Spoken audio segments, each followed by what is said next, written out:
एखादा काय म्हणू इंडिव्हिज्युअल आहे, न्यू रिजिममध्ये आहे आता. त्यांनी घर घेतलेलं नाही अजून. आता त्याला घर घ्यायचं आहे.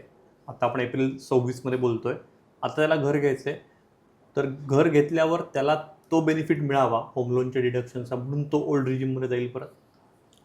तो 100% जाईल. कारण की त्याने घर घेतलंय, त्याने लोन घेतलंय मोठ्या रकमेचं. त्यामुळे तो नक्कीच विचार करणार, की मला ओल्ड एजिम ॲप्लिकेबल होते की नाही. हो. पण इंटरेस्टिंगली तुमच्या डिडक्शन्स म्हणजे अगदी 20-25 लाखाचं उत्पन्न असेल आणि होम लोन असेल, त्याचं प्रिन्सिपल आहे, इंटरेस्ट आहे. त्यासोबत तुमचे मेडिक्लेमचे प्रीमियम वगैरे हे सगळे जरी असतील, तर इंटरेस्टिंगली अरिथमॅटिक्स असे चालतात. कारण की स्लॅब रेट इतके वेगळे आहेत. स्लॅबवरती लागणारा टॅक्स रेट इतका वेगळा आहे. दोन्ही रिजिममध्ये खूप खूप फरक आहे. की इंटरेस्टिंगली असं होतं की सगळे डिडक्शन्स असून, होम लोन असून, सगळे डिडक्शन्स असून सुद्धा न्यू रिजिम परवडते. हो. असं पण होतं. पण तुम्ही म्हणालात तसं की जर का कोणी घेत असणार आहे, तर त्याने नक्कीच ते कॅल्क्युलेशन करावं. कारण की त्याने ते होम लोन घेतलेलं आहे म्हटल्यावरती त्याला एलिजिबिलिटी बसती आहे का? ते तो नक्कीच बघणार आहे.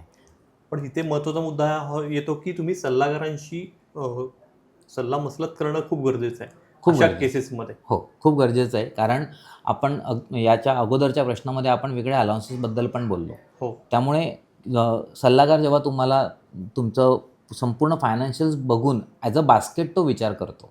तो फक्त होम लोन आहे का? किंवा तुमचं ETC आहे का? म्हणजे बाकी इन्व्हेस्टमेंट्स आहेत का? हे बघत नाही. ॲज अ बास्केट तो विचार करतो.